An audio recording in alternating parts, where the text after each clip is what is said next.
Alright folks, welcome back. It is day 11. It is a late day, right?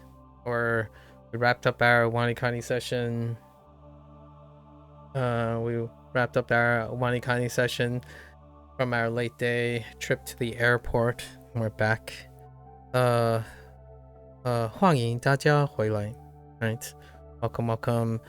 We are going to do our HanziHero section as well, as we're trying to keep ourselves vigilant. One of the mandatory things for the year of 2025, or one of the baseline activities, is to keep up with our consistency with working about these companion, what I would consider companion design forks in this whole SRS space.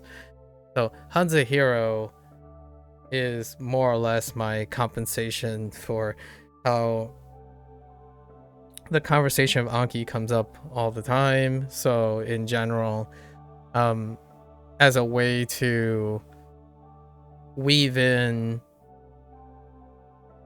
not in a more personalized use of an SRS, we decided on HanziHero, right? To as a re-emphasize this, I have to get a little bit more better at explaining my motivations for these things in the future.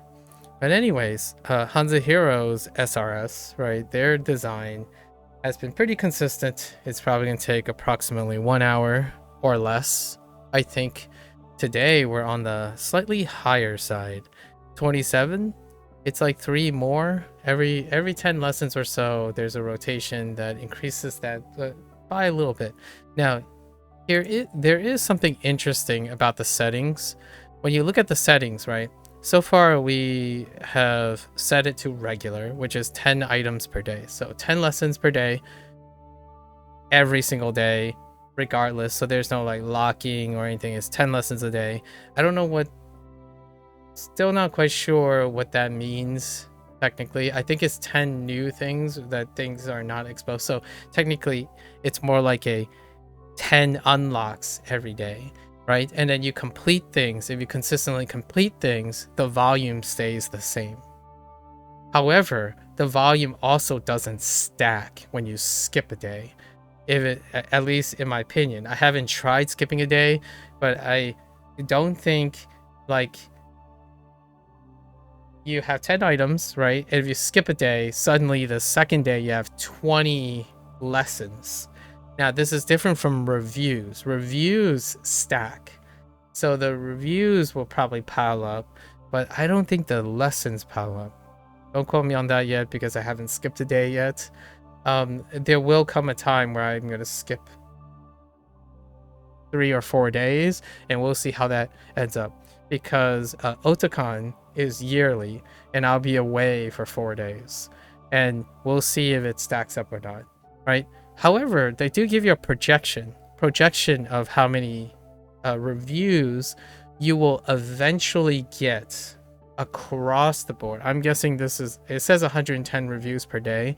Obviously, we have not gotten to 110 reviews a day, which if it was around 110 across from beginning to end, right? Maybe you start off at 10s and 20s and 30s for a while, then eventually gets 200, 300, and it all averages out to 110 days.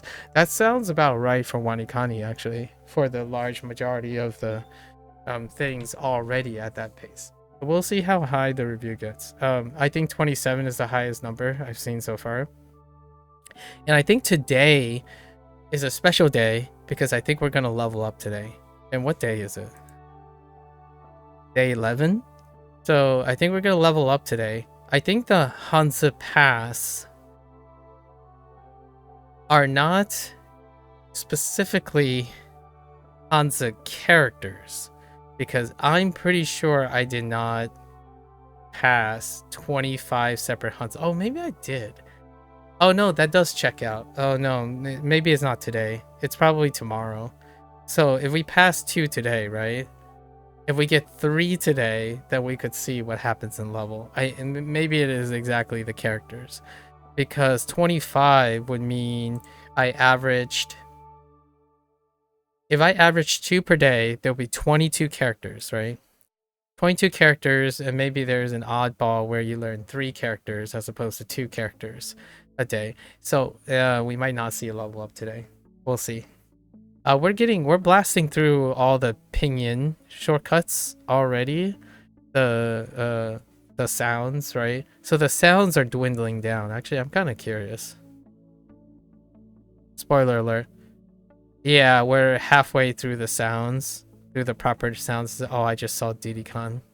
I don't play Donkey Kong, but anyways,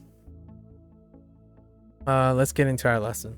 Right, we're getting to a point where we're gonna see a dynamic shift at some point in HanziHero's SRS map. All right, let's get in here. Yeah. Wow, that was a bit of a struggle, wasn't it? Yeah.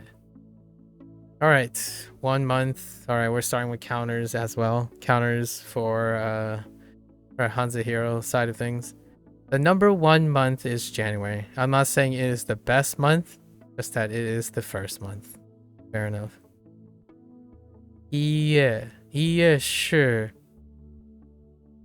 一年的第一个月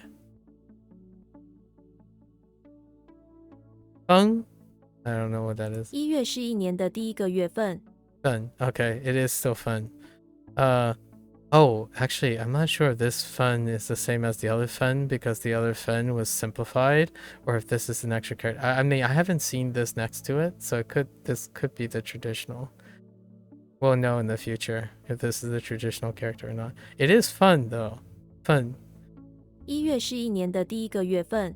Yeah. So that could be the traditional. So they're just this character. All the other ones are. Oh, and this one. That's why I'm already used to this one. Already. In your opinion, does Chinese logic make sense? Well, I grew up with Fujianese. It's the same logic. They have overlapping logic. So, yeah, yes. I word my English very similar to Fujianese every once in a while, if that doesn't give it away. I think I talked about this before. When I was younger, it was a little bit more pronounced. When I learned English, I structured my English similarly to my Fujianese from time to time. So occasionally my Chinese logic is reflected in the way my English is structured. Like saying like, oh yeah, today I went to the grocery store. As opposed to a lot of times around my area, I would say, I would hear, I went to the grocery store today, which you would not do that. You know, if you're thinking about it in Chinese sense, putting today at the end of a sentence, it sounds like taboo at this point. Because you're kind of curious how other people explain Chinese grammar logic, because if I really wanted literal translate, it's so weird. It's not weird to me, because I have to translate that to my parents all the time.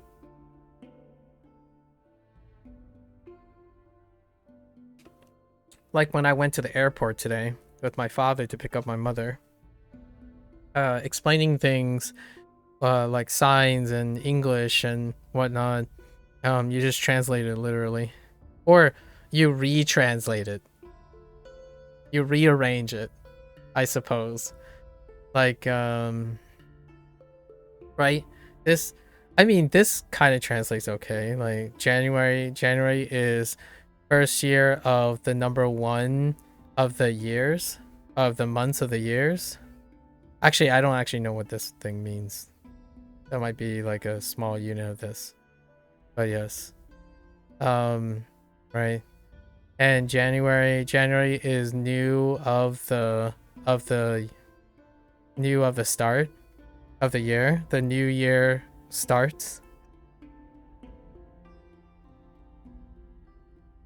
开始 right 开始的开始一月是新天新年新年的开始1月是新年的开始。开始 So January is New Year start, right? New Year start. I don't know. For me, I can't really explain other people's like a American like a monolingual English person's logic behind it. I usually ask actually. I tend to ask how other people feel about that. For me, it's no different. Like this logic feels really normal. Like when I think about it in English, I don't think of it very strangely either. It's the New Year's start. The New Year start. That's how it would still sound okay in English if you said it that way. January is New Year's start. And January 3rd. I mean, the date is, I guess, the date is optional. What the heck is 1月3号。 that's how? Oh my goodness, that right character. No wonder they simplified this.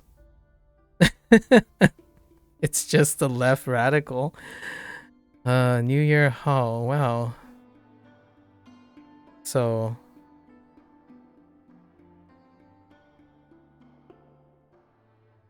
geez. Neat. Very neat. We've seen a lot of traditional characters already. The sentences, the vocabulary context sentences are the largely the more fun discoveries at the moment. What am I doing? Pronouncing. So we have, what is this? Is this Yugi? No. Well, Yugi is in this, but what was the other one? Yoshi? Yoshi is inside the house? No, Yoshi is outside? Wait, who's why? Outside of Yoshi. We have Yoshi and Yugi are our only choices, right? So Yoshi is outside the house doing what? Oh, digging in the digging with a single half shell or something like that. Oh, digging a line. That's right, digging a line with his half shell outside in the garden. And then yeah, is Yugi in the a bathroom. Wait. Oh yeah, Yugi Muto is crying in the bathroom because he's stuck chained to his moon companion for 1 month. This really, really annoying hovering moon. Very anime. I know, very anime. For his job. So 1月1月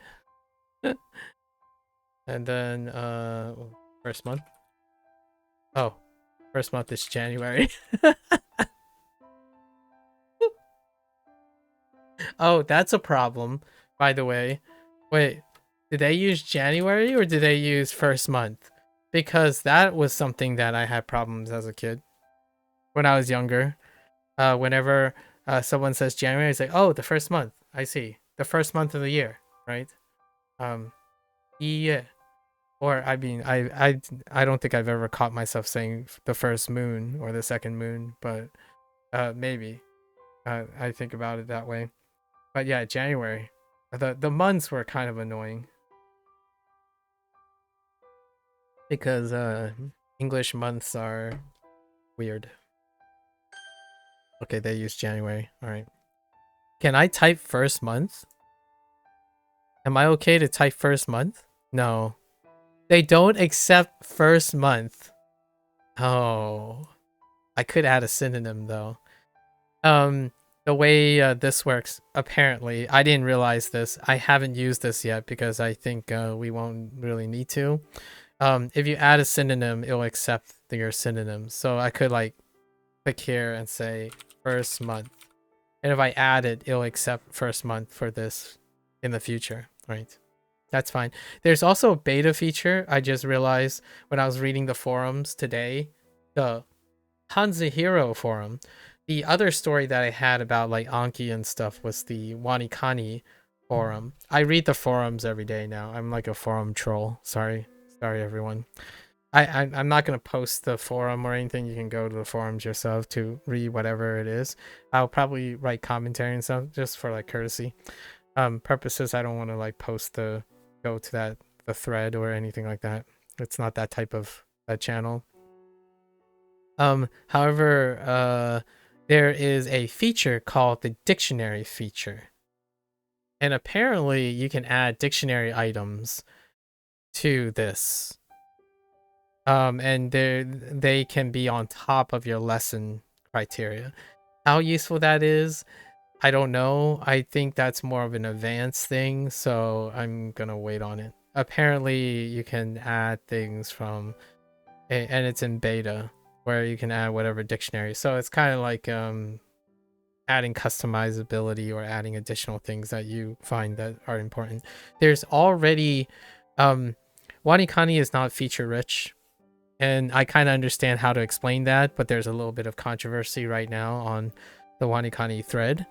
However, for the alternative, HanziHero is a new product, is a new-ish product, and the developer is young and potentially very ambitious. So this product has a lot of customizability, like really probably potentially to the point where I don't use most of that feature unless it's default, largely because again we already had this discussion about like customizability and stuff. I'm not really interested in what I prefer to learn. I'm genuinely curious what other people think is a great way to learn a language, right? But the thing has to be standardized for a lot of people. Oftentimes, if I had to choose something, I would choose the thing that gets me closer to a lot more people. Otherwise, you would have to be one of my personal friends or people who are invested in me, or we show mutual respect for each other in order to entertain those things, because that's diminished return, right? And in order to offset diminished return, one would have to be really invested in each other. So like, for example, if one of my good friends said they absolutely love this, I gotta try it, I'll probably drop everything to try it, right? Otherwise, the more relevant it is to the larger people, the more I'm curious about it. So in this case, all those features, they sound cool, so I'm making a note of them, right? So there's a dictionary beta right now where apparently if you participate, if you check the checkbox, you can participate in the settings, and you can go to like a searchable tool where you enter whatever word you're looking for and you can add it to the SRS. You just plop it in there. If it doesn't exist, you just plop it in there, right? And that sounds like a really, really advanced end of life kind of feature, which is fine because it's still in beta, but apparently you can participate in beta. Kevin strikes me as someone much, much younger and have a lot of aspirations. So there are lots of ideas coming through, and Kevin is adding new words and curriculum almost on a bi-weekly basis, which tells you how young and ambitious and consistent someone is. I understand I'm being a little biased here. It is generally statistically significant. I mean, when you sample a big pool of people, the difference between long experience effects on approach to development versus a younger, more ambitious effect. Usually older, more experienced people take longer and more refined and safer or consistent approaches to development cycles versus someone who's young, got everything to gain and nothing to lose per se, except sky's the limit, and they usually aggressively take ideas in, take feedback in, and constantly change up their product. And it can work magic. It can also lead to an incredibly unfocused product that panders to the people who speak the loudest. We've seen, you probably witnessed these particular examples throughout people's lives on the internet. There are products that their community is really, really outspoken. So then there were a bunch of people who requested things, and ultimately the developers pander to all the wild ideas, and then eventually they go bankrupt because they were unfocused, right? Like mismanagement, for example. Like Amigo would be a great example. It's a wonderful product. I actually had a lot of fun times watching other people find interesting and fun ways to use it, but management, there was probably some management problems and all that. I'm not saying I knew what happened. Generally speaking, though, when something expands really fast, rapidly, and then it suddenly just disappears due to management expenses, that's probably because there weren't clear ideas, clear management. The leadership kind of like splintered, right? Oftentimes that happens with like video games when someone gets a hot hit, and then you have either the veterans leaving or they continue to produce the consistent product, right? That's kind of the idea. You have a successful product, then it suddenly becomes refined and iteration, as opposed to let's just shoot at the wall until we see what fits. So in HanziHero's case, the foundation is something very, very reminiscent of Wanikani, and now they're going for anything that can distinguish them from Wanikani at this point, which I think the dictionary thing is pretty cool. I don't think there's any form of functionality for Wanikani where you're like, I don't know, I think this word is pretty cool, and then you just chunk it in and chunk it right into your lesson and disrupt your lessons. Who knows? There is an order to this, though. Kevin has explicitly said a bunch of things where, like, although all these features are great and whatnot, we still have to stay focused. There's a specific way or philosophy that he believes is very effective because he himself personally have used the product he's making and also have undergone that journey of language learning. So to me, for someone like myself who is also from the United States, regardless of my Chinese background, from my family and whatnot, I can empathize and trust. I can more likely trust someone who is doing that than, say, a master's, someone who's really, really far at the end. It's kind of like asking a university, like a linguistic expert, to educate you on basic Chinese. You'll get that comment like, well, this is too basic for me to teach. And like, yeah, I would agree. It's not supposed to sound condescending. That person is literally spent most of his time not even thinking about this level anymore. So it's not the idea that that person is incapable of doing it. It's that they're under practice, right? So it's a difference between hiring someone who is teaching elementary versus someone who teaches at a higher level. So I think that's one of the very important topics to keep in mind. I don't offer advice when I myself have become too detached from it, right? I would make a disclaimer, right? You'll probably hear me frequently say, I haven't done this in a very long time, so grain of salt. This is what I recall doing. Now, the nice thing about streaming all of this stuff is I could literally, or people could literally find out what I did. and I could literally review what I did, as opposed to secondhand guessing what I did. Like, for example, did I make this mistake over and over again? Well, there it is. I did make this mistake over and over again. And then as I'm reflecting, is do I make this mistake now? No, I don't. Usually I don't. There are a few that I still make mistakes, but they're acceptable human error things. Yeah. That's a side story. My side stories for WaniKani and HanziHero now are inspired by whatever's happening in the community threads, and there's not that much activity. Like, WaniKani has their consistent like study groups. They have people who post their language learning journey in a journal form, like my read a sentence every single day challenge. So those are really cute and they're ongoing. I'm not referring to those. I typically refer and read people's complaints, pros and cons, applications, advices. Like, I read the stuff that involves the learning process and the use of the tools. So in both cases, I'll probably talk about them from day to day. This is part of my normal middle routine, by the way.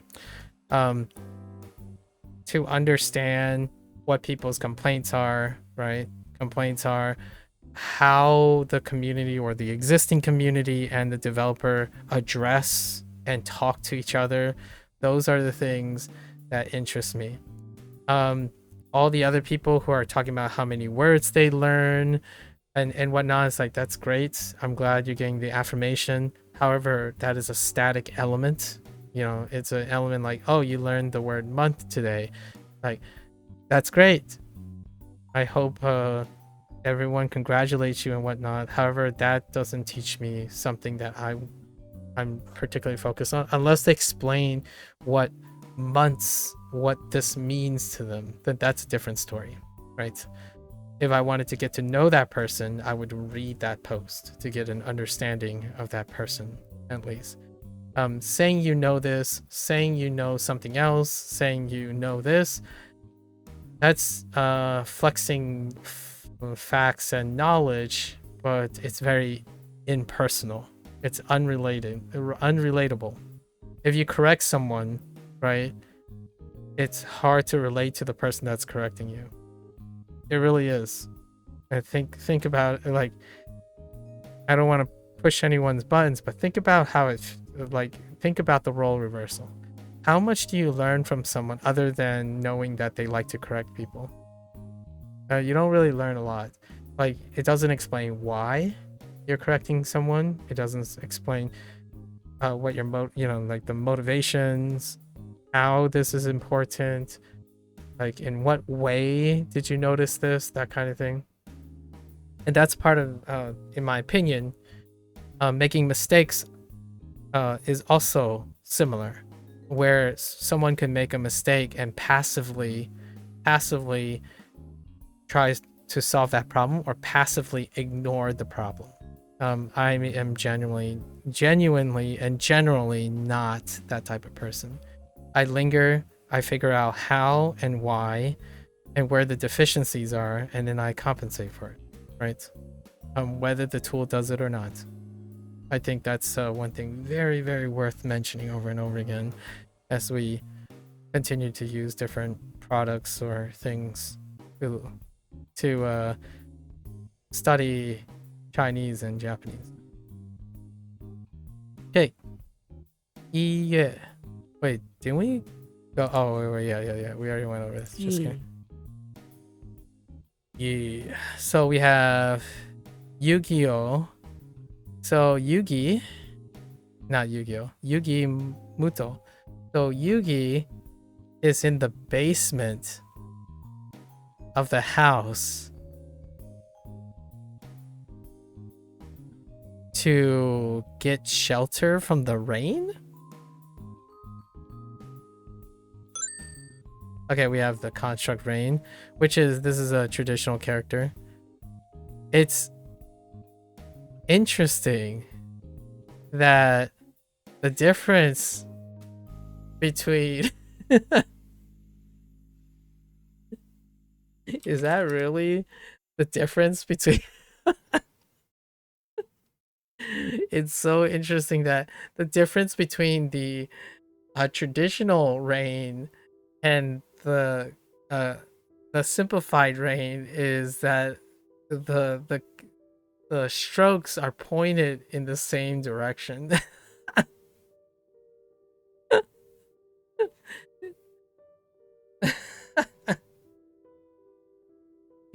Okay, sorry, but I don't know why that. I actually quite like the simplified version. The simplified version looks like rain on a window pane. So the number of strokes is the same, but these like this part they're pointed in. That's hilarious. Actually, I didn't make that connection earlier. I think I've seen you um once before, but that's really funny. There's no stroke difference. They just decided you don't have to point it. I don't know. I have a feeling this would be. This is more shocking. I mean, like it's more iconic if they're all pointing into the center, in my opinion, versus the simplified version. I don't know. This one's a toss up. I'm gonna have to poll some people on the different on their preference on this one. The top stroke represents the sky, where everything below represents the rain falling down. You have the 4 drops, which represent a lightly drizzly rain. The 3 vertical downward strokes represent more consistent heavy rain. Oh, that's interesting. I often view this as a window pane. So yes, the top is still the sky and whatnot, right? And it's showing um the uh the reference of where the rains are, but this I'm looking through a window pane with like raindrops in different directions stuck or falling onto the window pane. It kind of reminds me of a rainy day where you look out and sip your warm beverage of choice, right? Anyways, it's fine. We know what this is. We don't need that. It's the same mnemonic. Same mnemonic. Okay, so what is Yu-Gi-Oh doing in the basement of the house that deals with rain? I keep saying Yu-Gi-Oh. Yugi. Yugi is in the basement of the house, scrambling to protect all of his cards from the rain. Okay, he just summoned it. He accidentally used the internal rain card, while organizing his collection in the basement. I don't know what internal rain does. I haven't played Yu-Gi-Oh in a long time. What is the internal rain card looks like? Did this person just make it up, or is that a real thing? No, it's not a real thing. Cute. I was like, I don't remember a card named Internal Rain. All right. So Internal Rain, protecting them from the rain. Yu-Gi-Oh is a pep. I'm Yugi. Yugi. Say Yugi is a pep. Oh. Yi.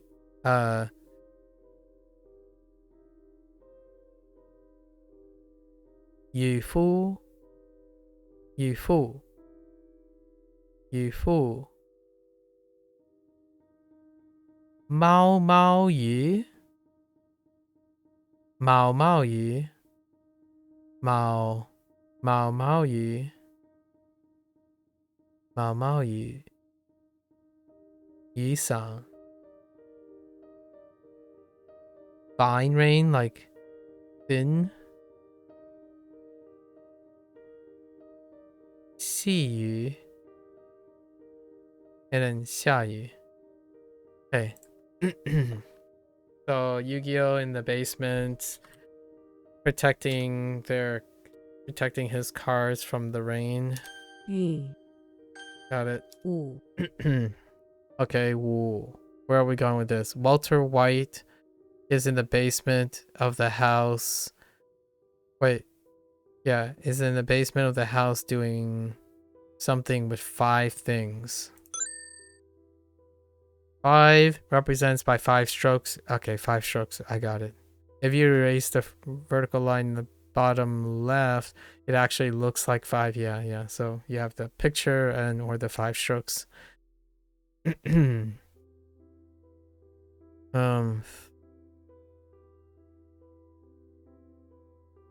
Yeah, those definitely have. What is this one? It's also 5? Interesting. Alright.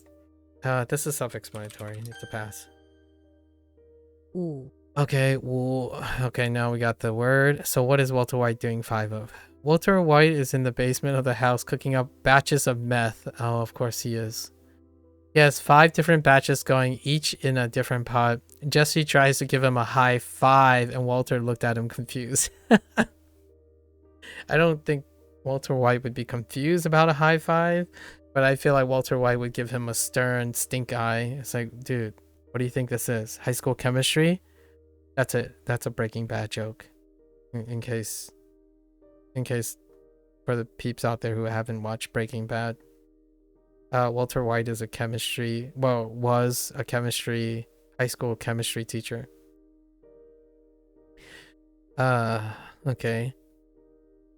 Wu ye. Sorry, Wu ye. Wu bai. Okay. So Walter White in the basement. Ooh.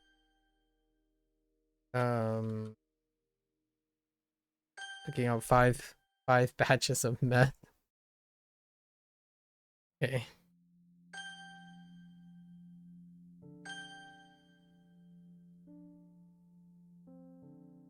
Yu.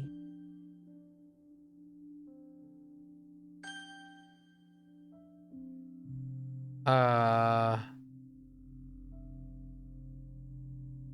1月 I have a feeling I'm gonna misspell the months of the year at some point. I haven't even gotten to that in Wanikani yet. I'm probably going to misspell the days of the week as well. There's often a chance I'll misspell Wednesday. Yeah, there's a chance I might misspell Wednesday. And occasionally I mess up the months. Occasionally. Like accidentally type like September or something. And that can happen. Ooh. Alright, next one. Let's go. 8. Bart Simpson. Alright, now we're bringing in the Simpsons. You know what? You know what's interesting? I'm gonna miss once they finish the pinyin thing, I'm going to miss it. What I mean is I think one of the early really fun parts is these things. Like what other characters are gonna bring in, but we're gonna run out of characters soon. So then we're gonna have to come up with our own system of making this fun. Or like elaborate on something. Maybe do an ongoing story with some mnemonics. We'll have to try to do that. Okay, so Bart Simpson, right? We didn't have B initial yet. Okay. 波 Oh, and they use fins as well for that construct. Oh, bo. That's more like a wool sound. Bart Simpson, right? Makes sense. It's the character on The Simpsons. He is known for being mischievous or mischievous if people feel like being a rebel. Mischievous and rebellious. Ba, bai, bai, bei, ben, bun, ben. Oh, his bun. Whoops, is it button? Okay. The initial. I got it. 波 Bull. Oh, wait. Oh, yeah, that was bull. That's what they wanted. Fins, yeah. Bonnie Connie has the same mnemonic, so we don't have to invest too much more. 八 Okay, what is Bart Simpson in the outside the auditorium doing with fins? Bart Simpson is in front of the auditorium, up to no good. He has 8 rotten fins. Oh, they're going with rotten fish, like 8 fins again as well. Just like one, like how Ko was going with it. Although Ko was thinking about putting 8. They needed 8 fins, so they got 4 fish and put them in the hachi. You know, hachi, the hatch. He has 8 rotten fins that he has strung together with wire.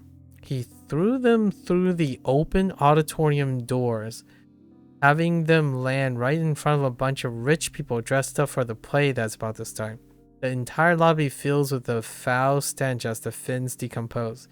"Eat my shorts," he yells 8 times as he skateboards away. That is a very long mnemonic, but that is a very vivid picture. Alright. Alright, 8 fins. Once again. Short. 十八第八八什么八卦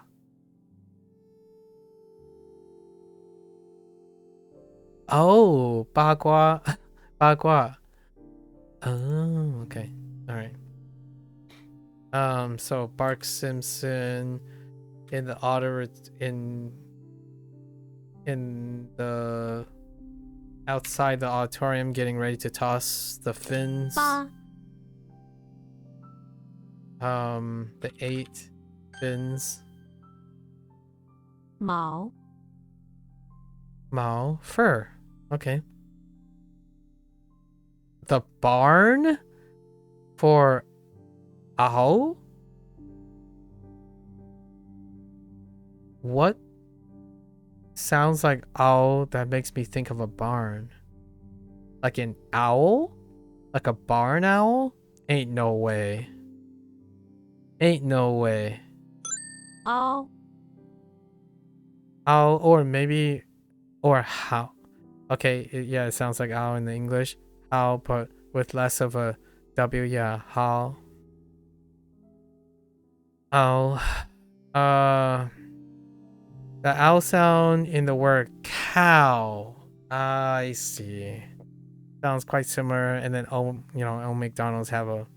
Oh wait, that's a farm though. Well, barn. Okay, cows are of course found in the barn, so we choose a barn to represent the final. Okay. The front of the barn is quite muddy and full of various farm animals. The inside of the barn mainly contains cows and a bunch of stored hay. That's the key. The basement is a cellar that contains milk bottles and other farm supplies. The bathroom is in a sorry state with a pile of manure in the corner and not a very well functioning toilet. Ugh, I have a very vivid image of that. Thank you very much. Oh, hey, ow. Ow. Ow.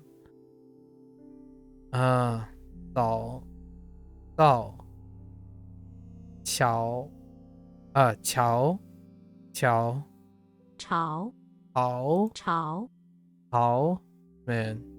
Wait, oh, is this Tao for the no? Is this Tao for the no? Oh, I didn't know this was so. Okay, those are fine. These are fine. Okay. So for barn is cow, right? Wait. Yeah. 凹 Oh, cow. Okay, cow. All right. Barn. Okay. Picture a strand of dense fur. It has pieces of hair sticking out of it. Nice. Because we're gonna have hair at some point. It is warm to the touch. Okay. Hair with okay. Fair enough. It's gonna be related to something else. At least I think. Pretty sure it's in Mao. it. Mao, okay. Transferable. Mario, okay. Mario is inside the barn doing something. With fur. Mario is inside the barn covered in fur. He hopes it will disguise him from the cows, who will think he's a raccoon or something instead. Oh, that's a Tanuki reference. Tanuki reference. That's cute. He accidentally uses a fireball. Yes, the fireball. And it lights his fur on fire and he runs around trying to put it out. Okay.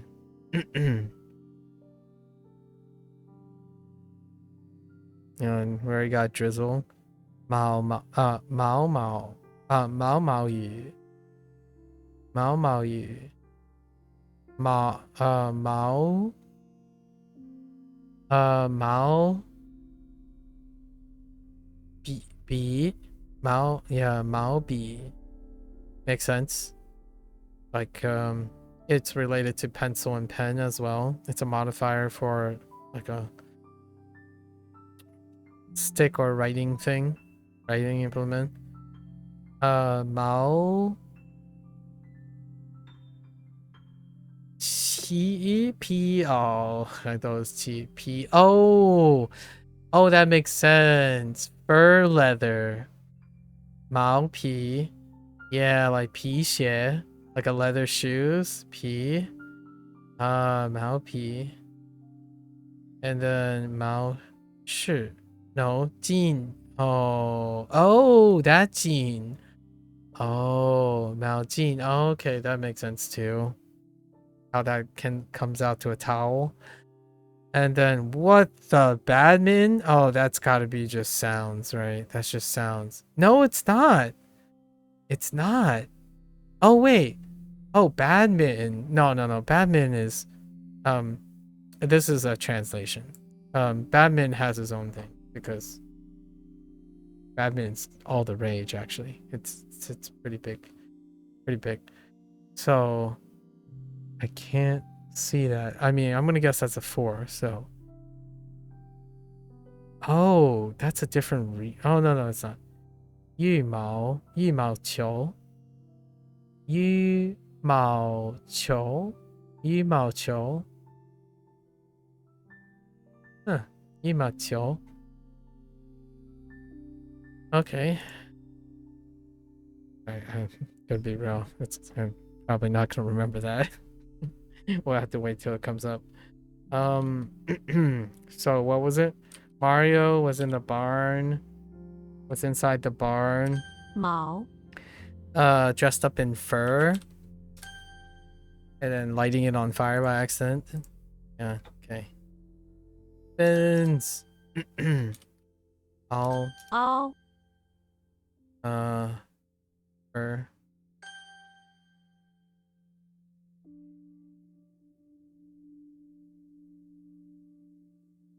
Mario was inside. Mao. Mao. Still fur. Bart Simpson was outside the entrance to the auditorium. Ba. Getting ready to throw 8 rotten fins. Bo. Hey, there's our 10 lessons. Pretty short, simple. Oh. Oh. Oh wait, we're about to complete 2 of these. Oh, we might. It might include reviews of these actually. Oh no, it might not. But we did get 4, so tomorrow is the day we'll complete to level 2. Not today. We only got. There's only 2 of these that are old, right? I think it was Fire and 2. Yeah, Fire and 2 are the only ones in this review section. Okay. Cross beam. Gotta make sure this is the component, not the character. Uh, R. How does R work? Oh, no initial. Who is no Master Chief? Master Chief was in the... What is R? The heck does R stand for? It's not the...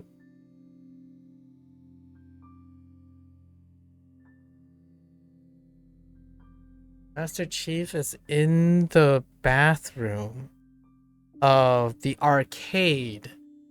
Master Chief was in the bathroom of the arcade trying to do a deuce. 二 a code too. That one was pretty funny though. The story was pretty funny. Damen.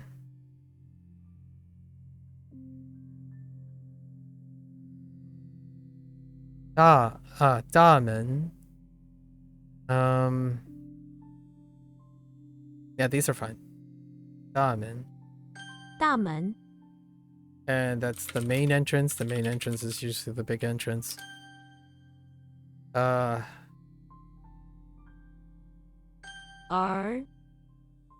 Pawn shop. Is it just an? 安 不行. 不行. These are fine. 不行 不行. Not okay, so...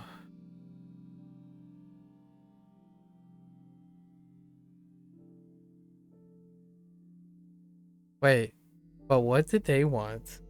It's not okay, is it? Yeah, it's not no need or something. They wanted like no oh, can't do. Oh, yeah. Alternatives? Oh my good. Are you Okay, I'm making an exception. We're adding this. We have to add this. No, that's not okay. That is not okay. I am not okay with this. I am not okay.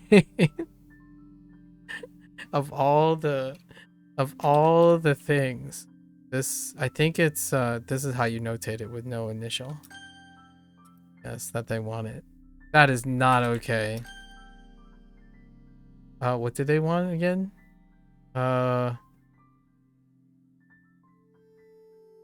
Oh, can't do? Okay. But we're adding that. That's we're finally using it. That is not okay. Acronyms not elaborating on abbreviations is not okay. Not in my book whatsoever. Heavy reliance on abbreviations is something that is leading to complacency and under practice, like using heavy abbreviations for English words. So if one is going to abbreviate, then one is also responsible for what it's abbreviating, in my opinion. So that's probably more a stickler on my end. So Xiang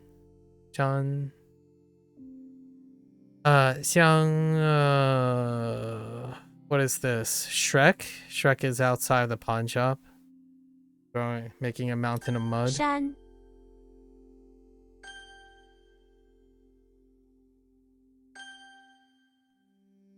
Bakery was dough, but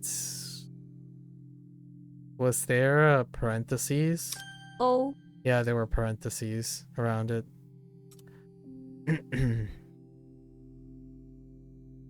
Men call.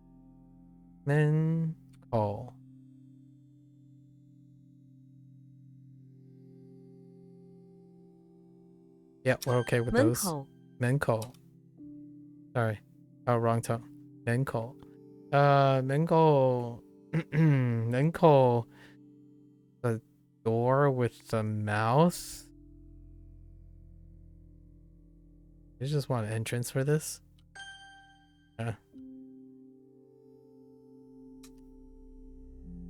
That entrance looks like a door or a mouth, right? The door.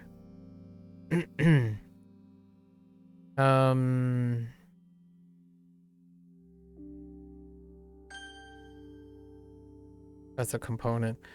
Office. Office is just O. O O. Buddha.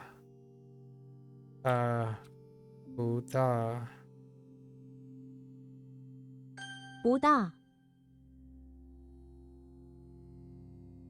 And not very is what they wanted.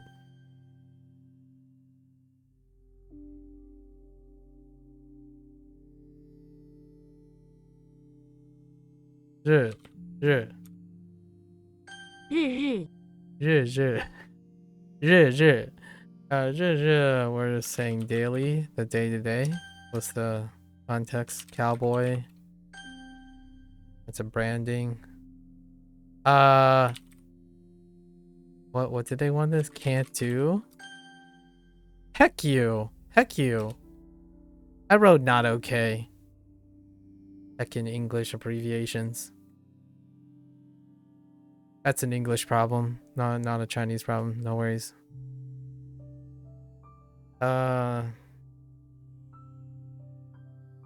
Bu. 不 Just not. 车子. 车子. Silence. Silent kid sitting in the car, right? 车子 车子. Okay. See. What the heck was this? Xena? Xena outside. With a cowboy reenacting a Wild West thing. 西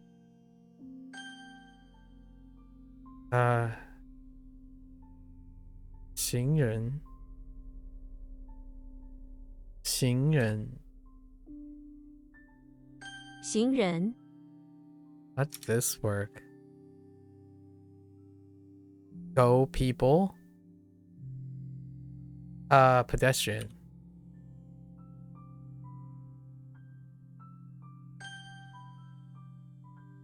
I forgot what the mnemonic was for that. Okay, people are general.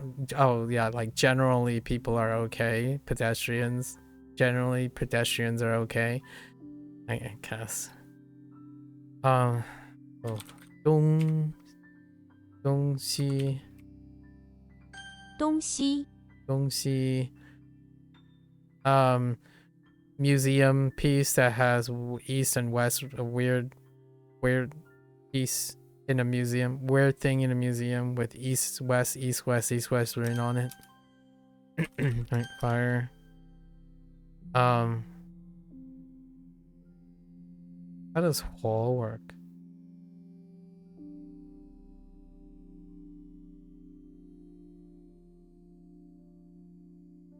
Or the Hulk in the basement of the office building burning memos because he's disgruntled, right? 火 And then okay. 出门 So you're leaving out the door, so to exit. 出门 To go out. I think they still use ground for this. Hulk is HQ initial. Alright. That's it. So we made one mistake, which was not okay. I just can't do. But it also translates to not okay.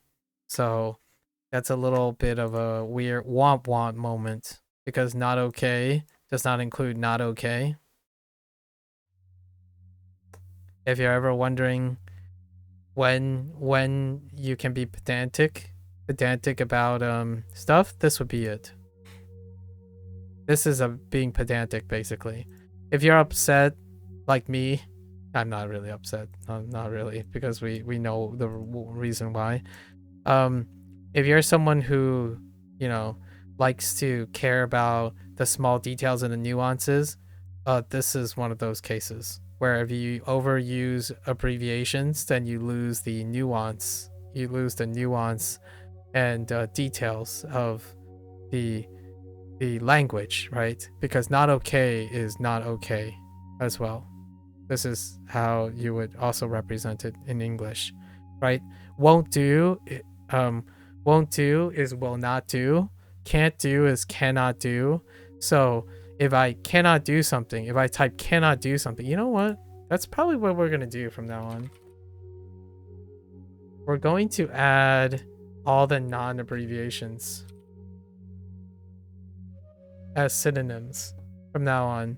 So I think we're gonna do that for Wanikani as well. Whenever there's an abbreviation or a contraction, I'll probably add the synonyms for it, because we gotta be pedantic somewhere, I suppose. It is really ironic sometimes when someone, if you focus on certain things and you don't care about it, it's a reflection of you don't care about it. But at the same time, it's really funny when you're learning a target language, you could be incredibly pedantic, but when you're talking about your native language or a language that you think you know all the stuff and basics on, you come to realize that sometimes this is not okay. Right? Right? 不行。我不是错了，谁错了？I didn't, yeah, I didn't write it incorrectly. Not okay is still not okay. So we'll keep an eye out for this. I think this is something that I'm a stickler for. Overuse of abbreviations and overuse of contractions. Largely because we're writing things. Okay, so, you know, keep in mind, we're not talking about speaking here. We're talking about writing. When you're writing, overuse of abbreviations and contractions can make things a little confusing. A little bit, and less so contractions, I suppose. But contractions can be efficient. Although I wouldn't say it's that much more efficient. Yeah. So heck this. I think this is the first time I've encountered this problem though. So I don't think it's gonna be that rare. I mean, that common. That's really funny. I think it's pretty funny. Yeah, so it counts these. So tomorrow, hopefully, because it's after midnight already, and tomorrow's Saturday. I mean today, later today, Saturday. Yes. So we still got 26. It says I still have 26, so that's good. So we'll see what happens when you level up, if anything changes at all. If the pacing changes at all. So tomorrow I'm still not going to be able to do Duolingo. This is going to take me forever. We'll put it as a tentative plan. And see if it's possible. It's probably going to get axed. I'm expecting like at least 40 or 50 lessons in Wanikani and probably like 150 review in Wanikani. And this, we don't know. I think you're still stuck with 10 lessons. So that's fine. It's probably not going to change very much. Now that I think about it. HanziHero is super strict to this thing. So if it's 10, yeah, you know what? This is probably not gonna change too much. We can change it though. Which I'm not going to. No hurry. I want to see what happens if leveling up does anything. I'm kind of excited. Anyways, let's review what we have for today, like we usually do. Let's bake in our routine here. Okay. So. Okay. All right. So. How is cow? So we think of a barn. And Art Simpson. I wonder if the creators ever thought Art Simpson's initials are BS. I wonder if that's deliberate. Okay, Barn and Bart. We have still fins. Fur. Rain. 5. Okay. And then fur again. And Mao.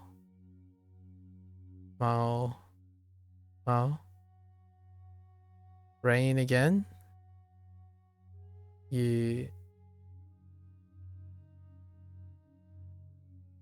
5 again. Ooh. And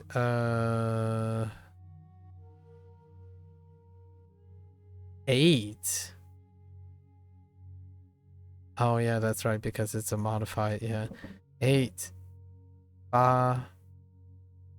Right.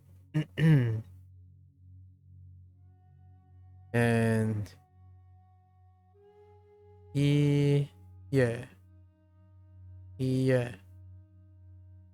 For January. So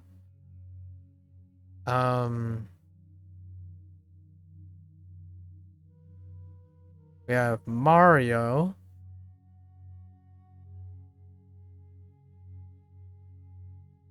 Mario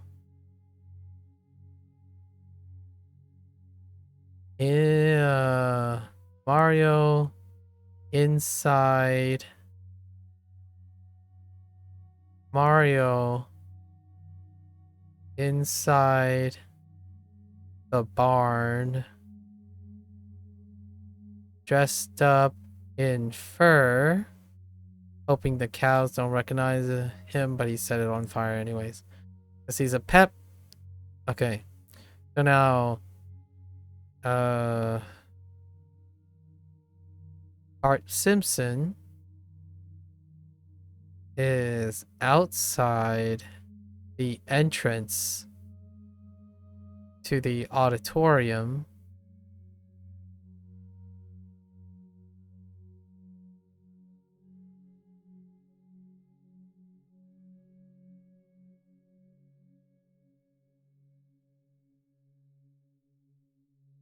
with fins. How many? 8 of the fins, rotten fins to throw inside. Okay. And then we have Yugi.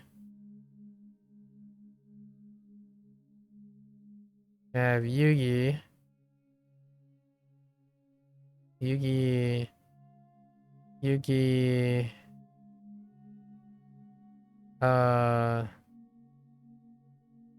In the basements.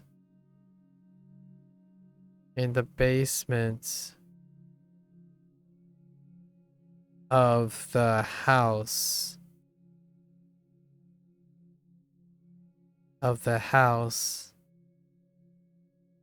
Taking shelter from the rain.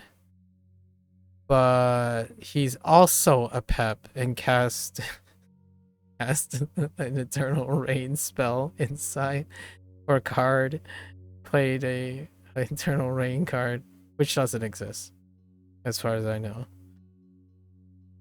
I could think of a few persistent environmental cards, but I don't think there's one called Eternal Rain. There might be one simply called Rain, though, in Japanese. Like Ame. Or Ame.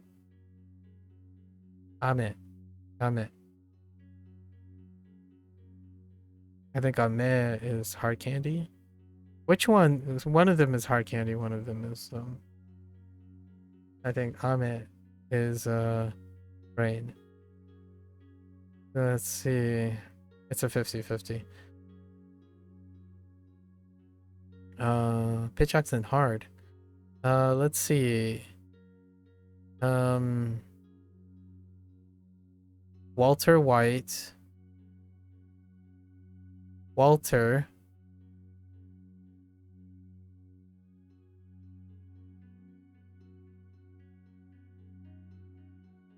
Oh, you know what? I don't know how they determine. So there's a bit of flexibility in terms of the extra, like the extra. Let's see, this has no final, but it would be Wu as opposed to just W, right? And that's Yugi, on the other hand, has the U in it. And Bart Simpson needs the ah. So it can't be like Wu. Oh, maybe it's just ooh.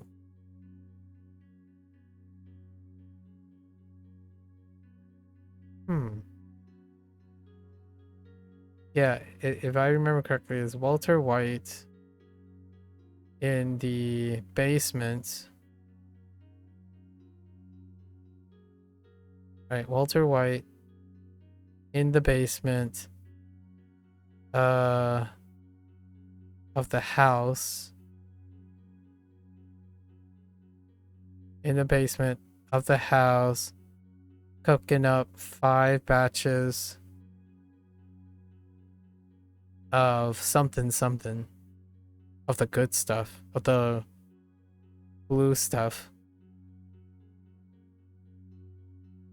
And then this one, what is the mnemonic they decide to use? It's the first month, so the first month of the year is January. Just okay. Other than that, right.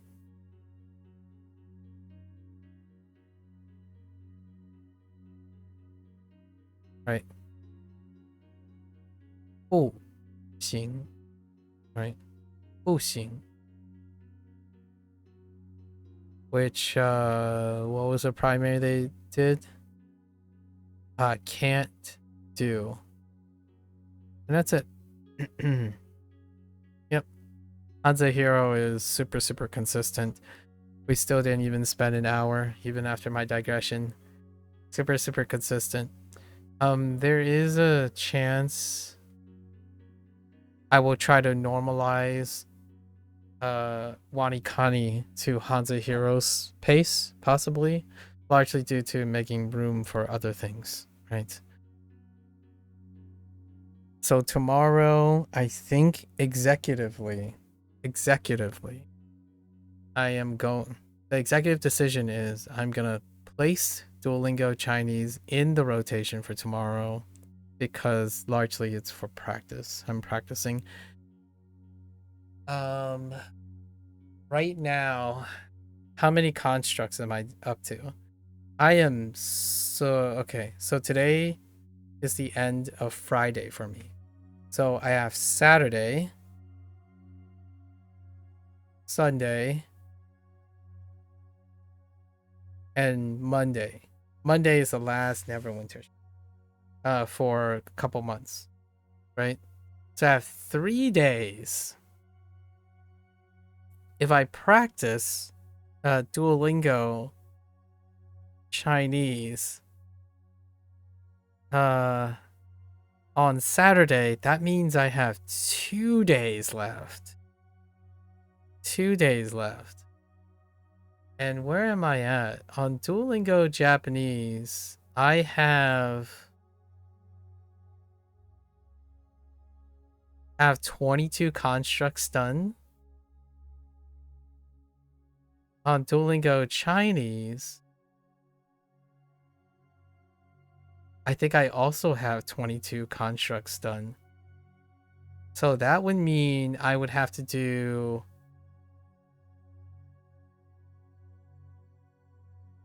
12 constructs for Japanese on Sunday and 12 constructs for Chinese on Monday. So these two are going to be rest days, right? So these two are going to be rest days. And then Tuesday is the day I start my dual Japanese 3-part summary. With that said, then technically I could use these 3 days to finish up whatever I need to do for these. So I technically have 2 extra days. Largely, or I have 1 extra day. Oh, 2 actually, because I only need to do, what did I say I was going to do? I was going to do like 14, and 6, and then do a summary. Right? Day 1, day 2, day 3. So I could get away with 1 extra day to fill in any gaps, and I can keep getting extra days, although I do need to review these things. And on these days, so starting next Tuesday, right? The third thing I'm going to do is I'm going to try to put all my constructs into one place to review my last 100 days. The more I get done, the better, actually. I could even stretch further. If it's like, oh, I got through 14 really, really quick, then I could add more, and it will free up day 3 to talk about stuff, to a summary. There's lots of planning, things that I've noticed, things that I want to do or kind of want to do with Duolingo. Maybe things that I want to focus on or whatnot. Oh, and all the things that have happened in the last 100 days. Lots of things happened in the last 100 days, right? I want to kind of talk about them quite a bit. Quite a bit of things changed across the last 100 days. I don't know how far the constructs go back. Yeah, so we'll have to talk about that as well. Trying to get ready for that. So I think this is fine. I can still keep it. Tomorrow it might be so long that I have to cut this again. My schedule is pretty packed.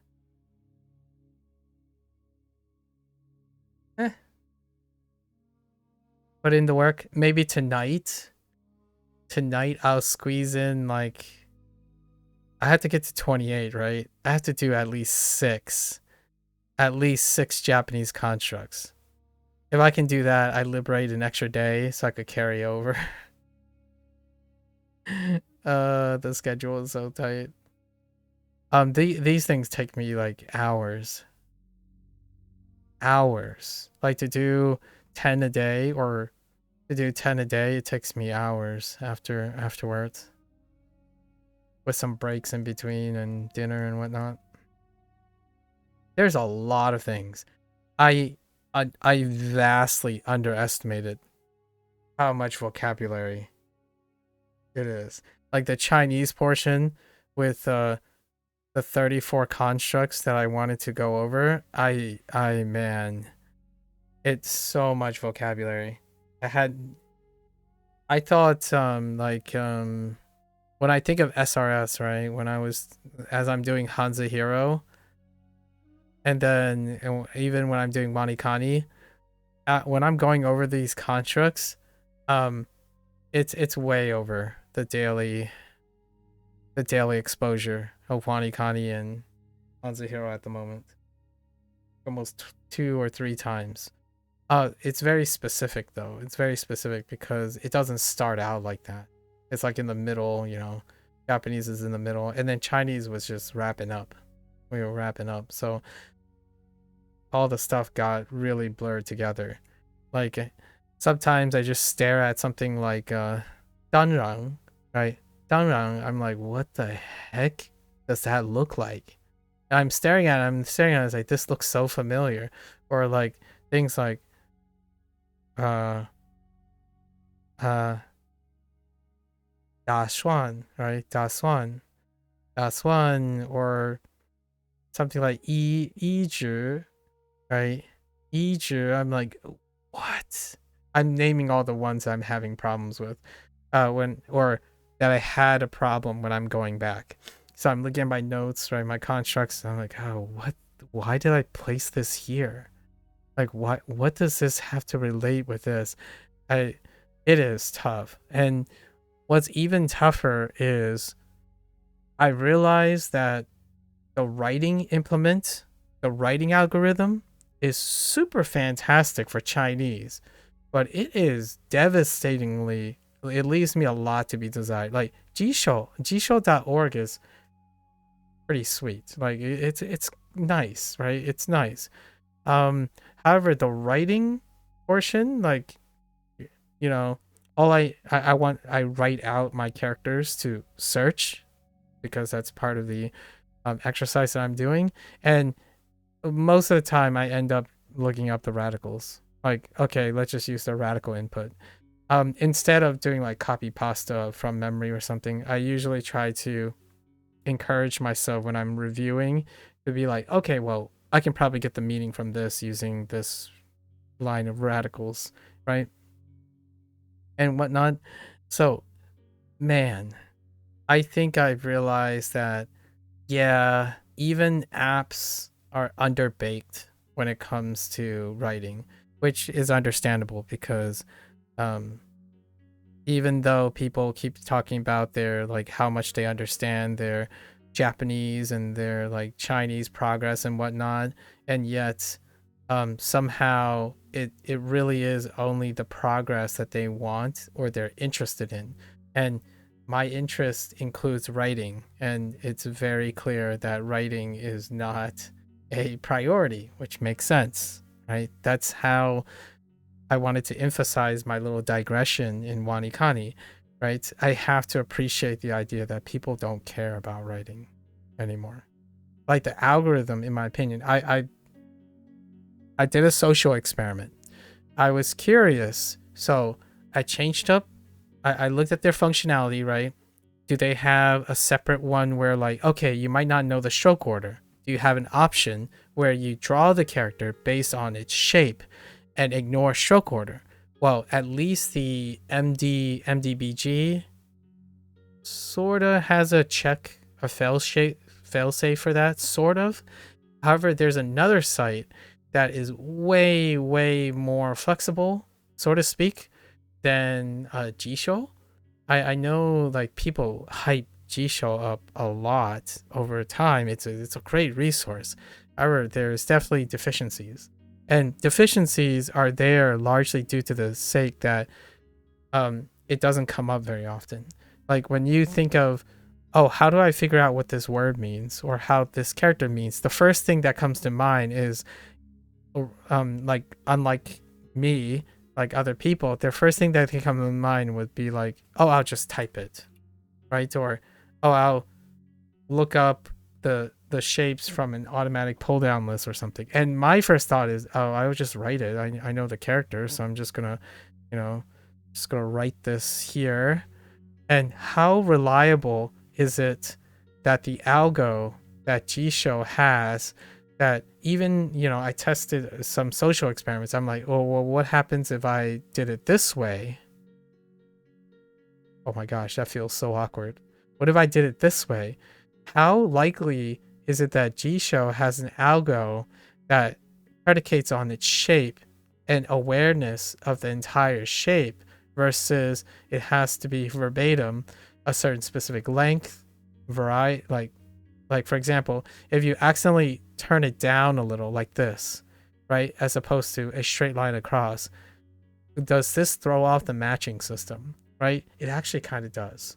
Lots of things do. Like, there were times where I'm like, that's not what I wrote, like not even close.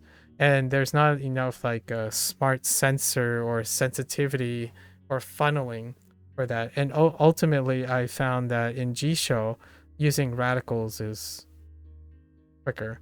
So even if you have full characters, you could start like, okay, it has this radical in there, so start with this radical, and then you use the auto pull down list or something and you add the number of strokes and whatnot.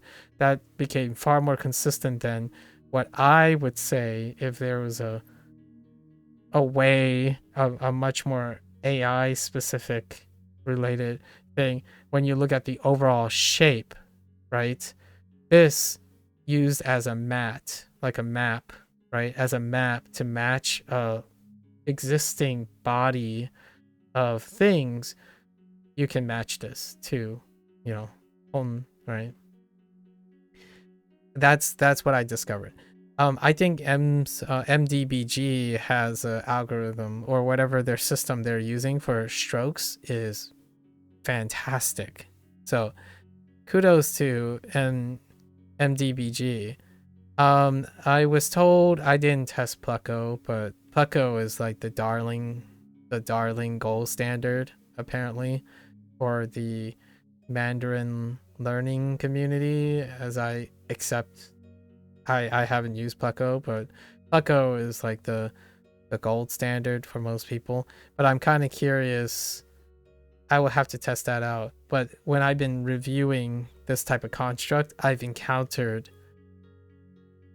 something that I wasn't expecting. So that's kind of neat, right? Now I've realized that I rely a lot on writing as a form of review, and tools are kind of a hit and miss when it comes to writing. And you might be thinking, man, your handwriting must suck. It's like, well, there's a difference between handwriting for efficiency and handwriting for accuracy. So when they have this input thing, they give you a pad with grids and you are writing one character. You're not writing a whole sentence or like a paragraph or a bibliography. You're not writing for efficiency. You're writing for accuracy. And I would say even under practice people can see this character and try multiple times, right?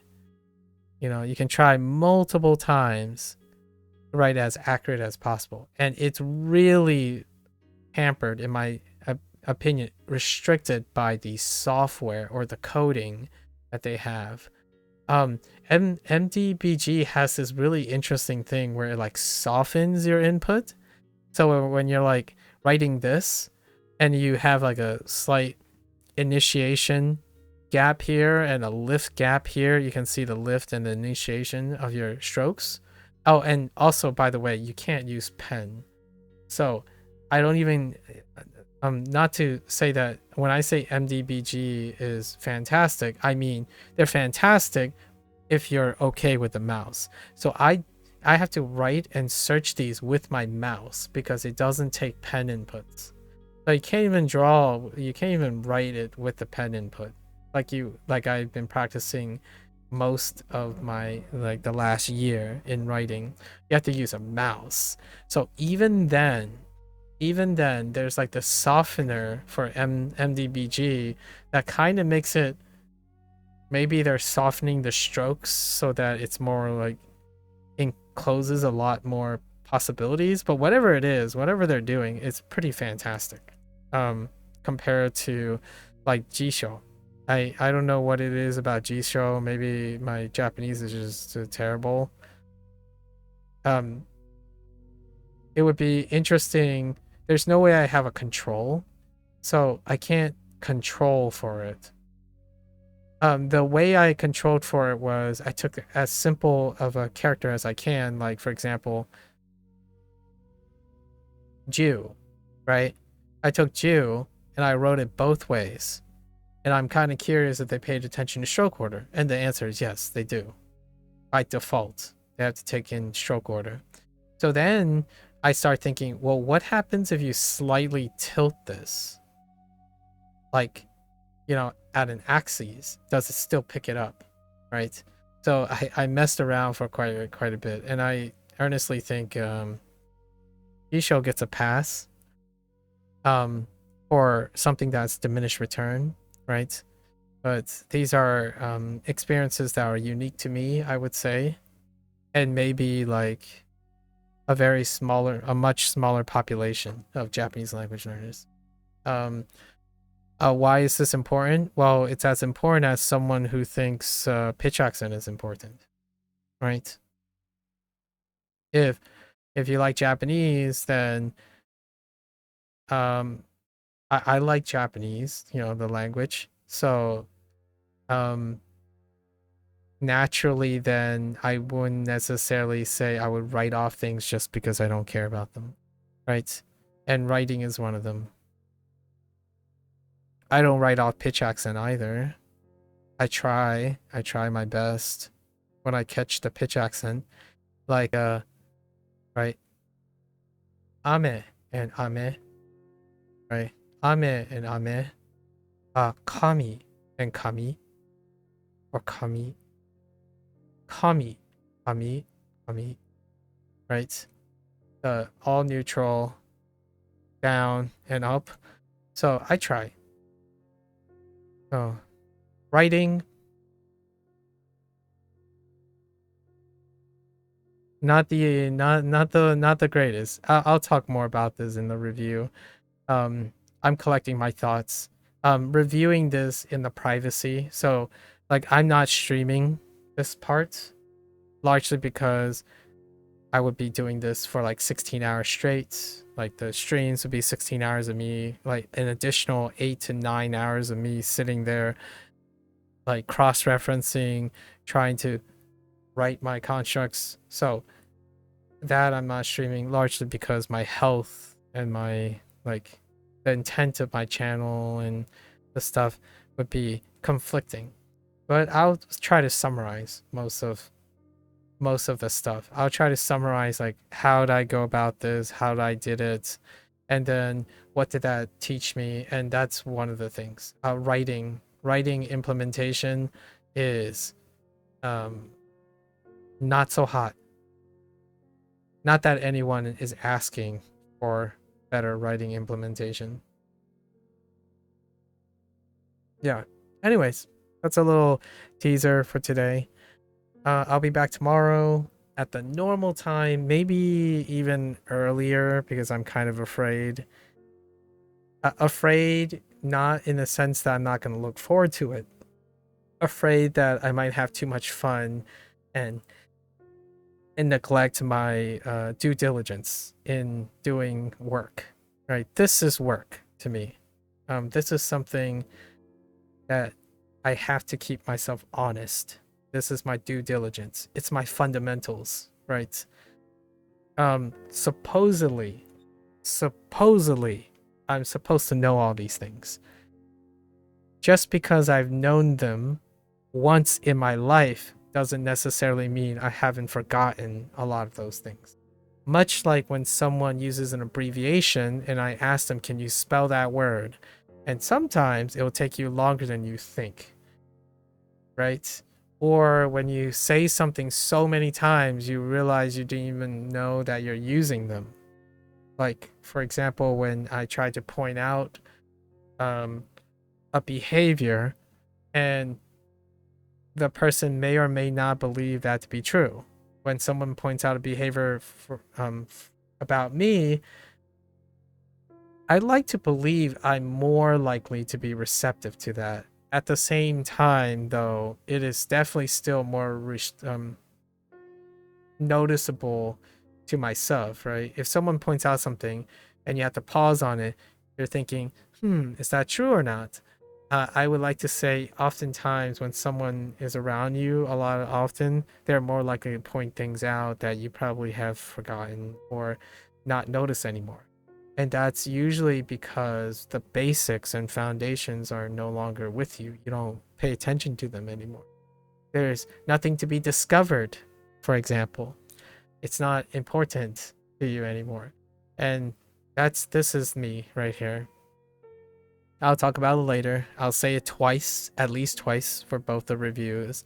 I do this because if it took me 37 years to get to whatever this arbitrary level of American diction, American English diction and usage now, it is incredibly arrogant and almost foolhardy to think that learning a target language then for less than that would get you to a level that you can confidently say, yeah, you don't need to do your due diligence, right? I think logic would dictate that if people are not already complementing your execution of all the languages you believe you are competent in, it could be different. I would say definitely learning a target language at a later stage in your life has very interesting non-overlapping components. With that, it is very, very difficult to deny the mountain of logical inconsistencies to suggest that you're older now and you don't need to put in more practice, like your younger self. And hear me out here. I have no doubt in my mind that a motivated adult is far more efficient when it comes to due diligence and discipline. You would think that, right? As an adult, you're comparing to your younger self, right? Your younger self. There are a lot of psychological benefits where that comes with discipline. And there are a lot of benefits that come with inexperience. And I think one of the biggest is that adults tend to be complacent due to their growing foresight. It's a double edge. With discipline comes complacency and foresight. So like, I've done this before. I know exactly what I need to know. I don't need to do this. This is the way I learn. It's the best way I learned. So I'm just going to stick to the best way I learn. Meanwhile, younger, it's inexperience, so it's a hit and miss. However, the young and passionate thing allows an evocation of persistence. Like perseverance is the word I'm looking for, not persistence. Perseverance. Now, here's the funny thing though. Perseverance can often look like passion. And I'm not saying these are exclusive to adults or younger.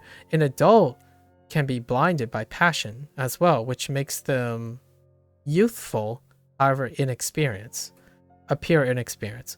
Like, for example, if you're passionate, then you just work hard, right? Forehead. If you work hard, then you'll succeed. That's a passion, inexperience mentality, which often comes with youth because you're less likely to be experienced.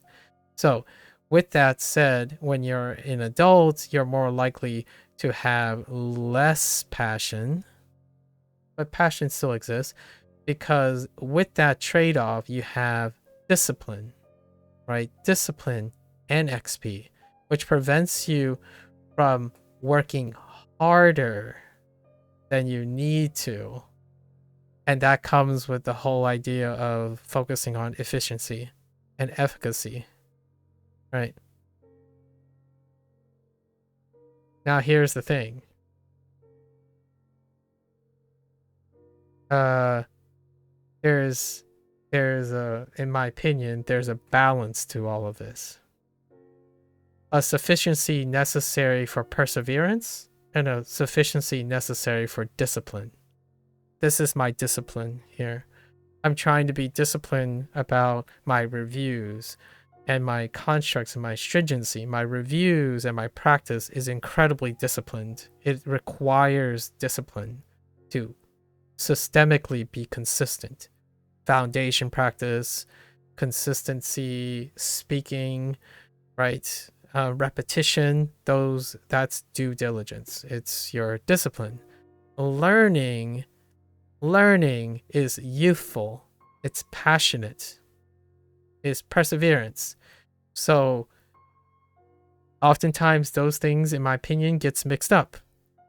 When you learn, in my opinion, and you mix it with practice, you mix it with practice, that to me creates a dissonance. Personally, I think other people will have their own thing. For me, if I'm learning something and you're treating it like practice, I will probably push back. Largely because when you treat something that it is not, oftentimes I'll tell you straight up, like, we don't agree on this. It's a cognitive dissonance. I'm learning, so there's no practicing involved. When you practice something a lot or maybe enough and you go to someone who's learning and then you show them what you practice, then they won't be able to relate to you, because most of the situation is like, oh, hey, thanks for the info. Now I know. I didn't learn it yet, so thanks, I guess, right? And then when you continue to do it consistently, then the person who's learning will less and less likely be receptive to you. They will listen to you less and less, largely due to the nature that they don't get a chance to learn something while you get to practice the things you've already practiced, which you didn't learn, right? Hear me out here, though. There is a silver lining where when practice becomes a teaching opportunity. So when you're teaching something to someone that's learning, it looks very different. It looks very different.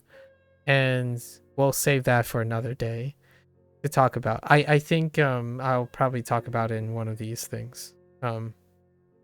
Where how teaching and practicing are two different things, in my opinion. Like, dramatically two different things.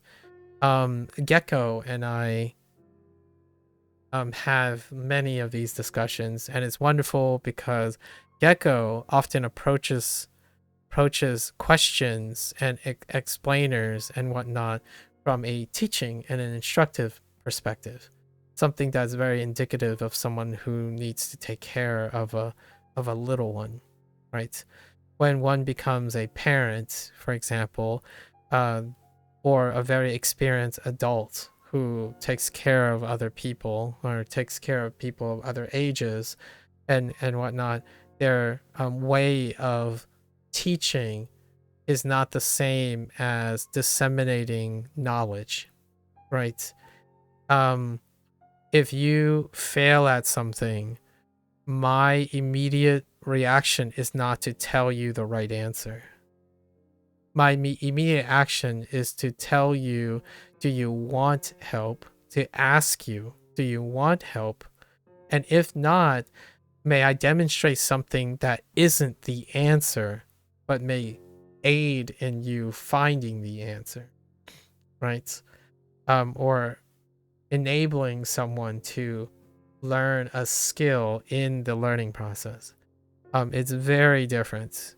And I think that comes ultimately with XP, right? I think teaching is a discipline, so it requires discipline. It's not the same. Teaching is not, in my opinion, the same as passion and perseverance. Basically, how would I illustrate this? You're trying to help your friend, right? If you're trying to help your friend, so you basically tell them the mistakes that they keep making over and over again, as though telling them enough time will get them to learn something.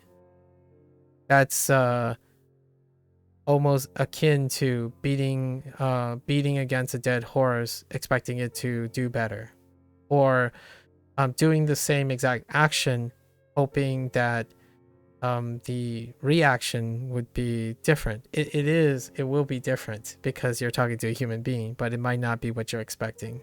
You might actually get pushed out as opposed to be inclusive in. Hear me out here.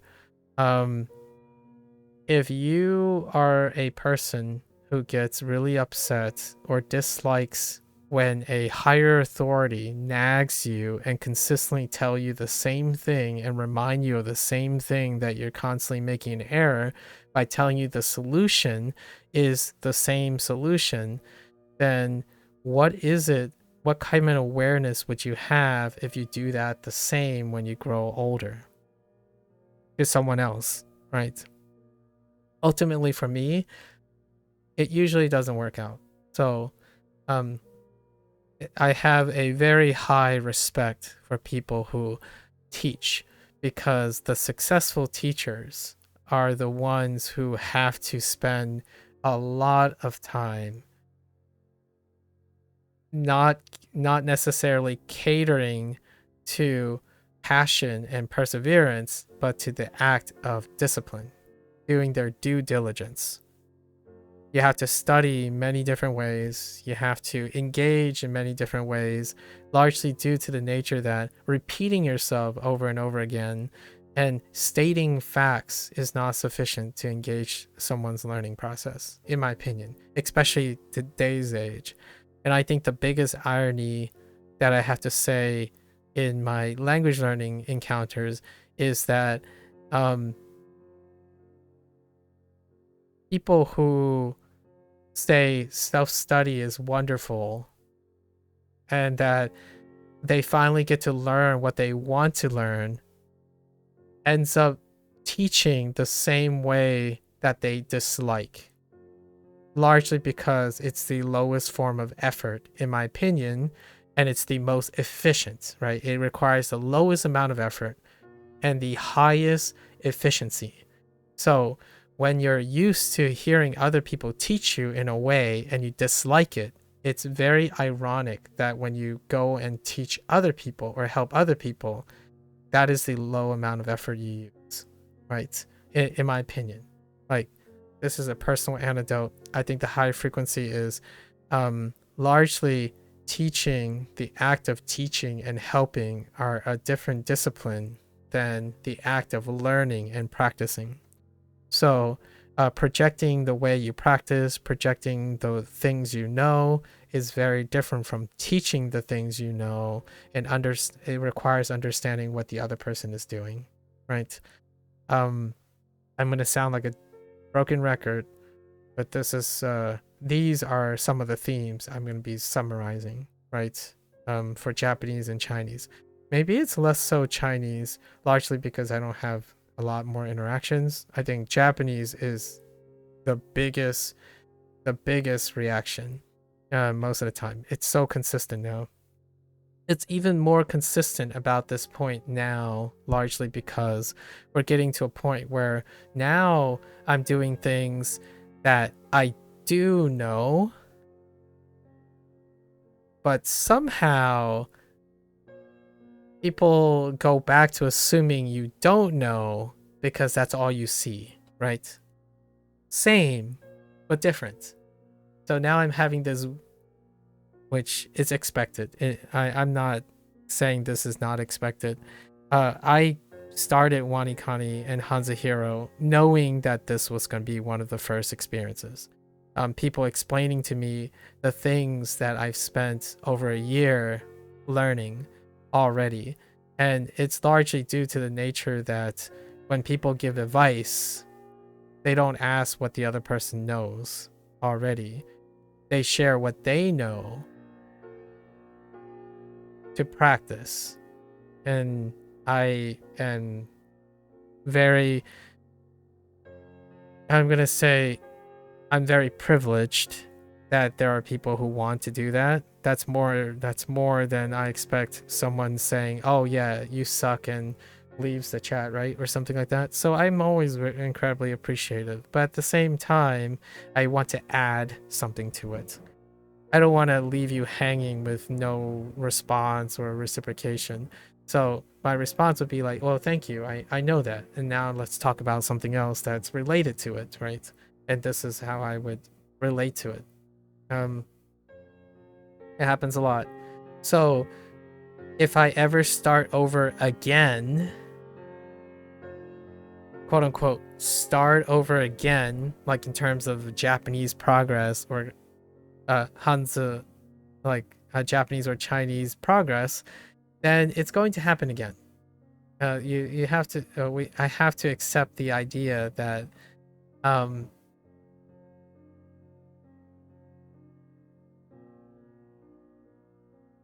it's a lot easier and more efficient if when you talk to people, you don't have to do your due diligence.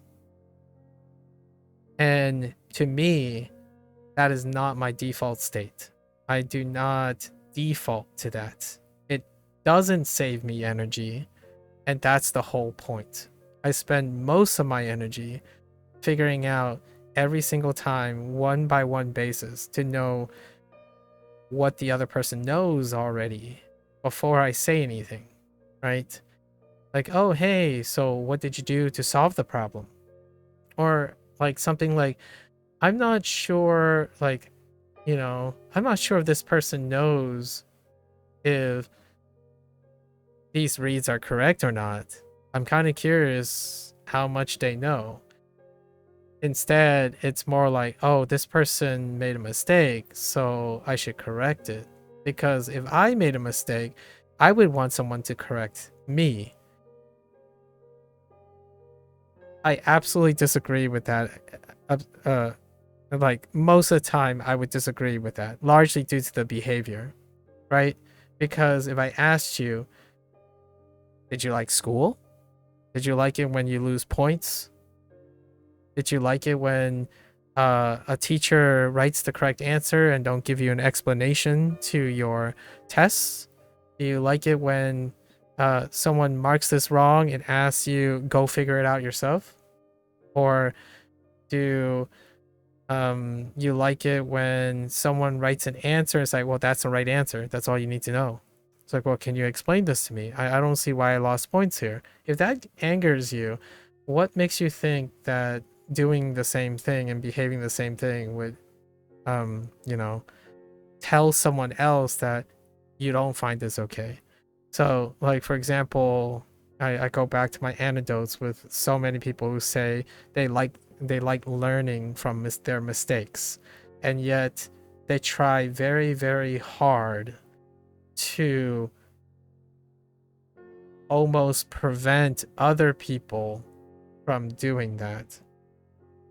I think that's the biggest learning lesson I have to this day, where there's this weird situation where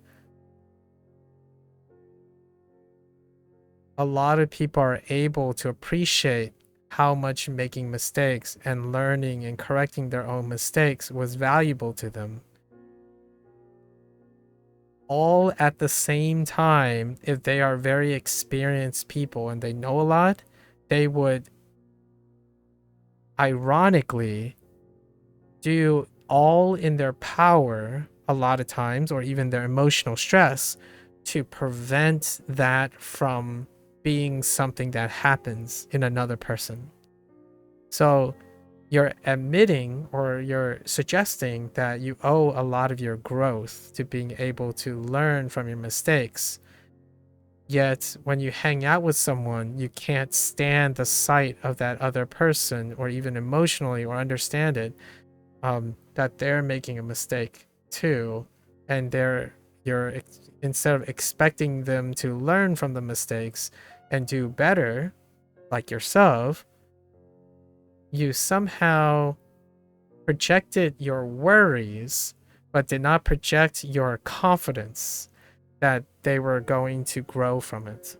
So somehow you are different in your mind because you can grow from making mistakes, but the person that you're talking to has no capacity to do that.